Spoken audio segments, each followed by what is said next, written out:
Cette session, qui sera une occasion de passer en revue les réalisations et les efforts inlassables de l'ONU en matière de paix et sécurité, de développement et de promotion des droits de l'homme, enregistrer également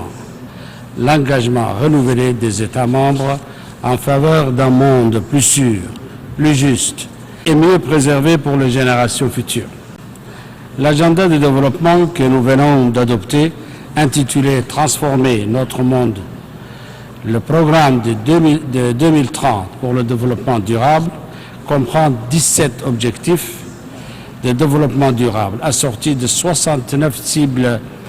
ambitieux et universelles. Il a pour but de transformer toutes les sociétés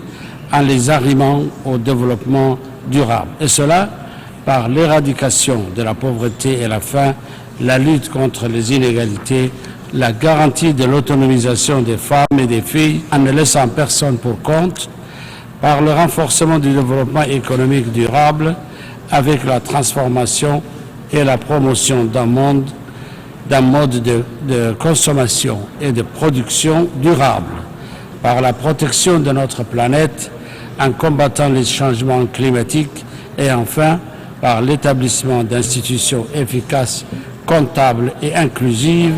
en vue de réaliser le développement durable et parvenir ainsi à un partenariat mondial revitalisé. Le nouveau programme de développement prend également en compte les lacunes et les défis observés durant la mise en œuvre des objectifs du millénaire pour le développement dans bon nombre de pays. Il est important de reconnaître ici les progrès tangibles enregistrés par les pays africains, notamment le mien, dans la réalisation des OMD. Même si des défis persistent, des résultats probants ont été observés en matière d'éducation, de santé maternelle et infantile, de lutte contre le VIH/SIDA et autres maladies transmissibles. L'exemple dont je suis le plus fier et que je souhaite partager avec vous est celui qui concerne les progrès réalisés en matière de sécurité alimentaire grâce à des politiques nationales de développement social doublées de stratégies de coopération régionale qui ont permis de booster la production agricole de notre pays.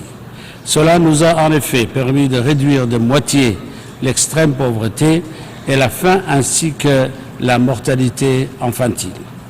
La République de Djibouti a eu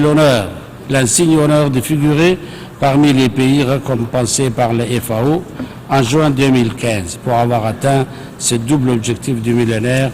malgré des conditions climatiques drastiques. Monsieur le co-président, il est important qu'en cette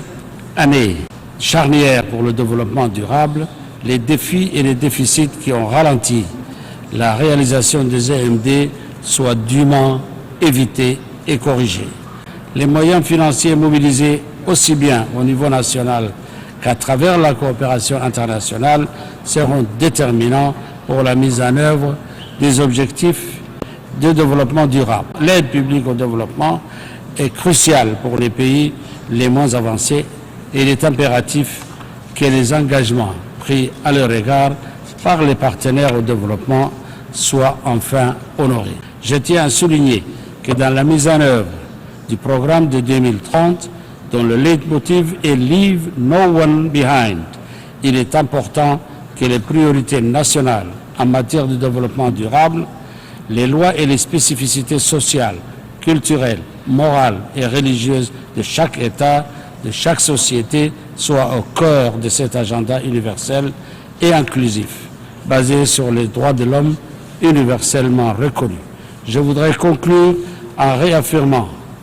la ferme volonté politique de la République de Djibouti de continuer à œuvrer pour que le développement socio-économique respectueux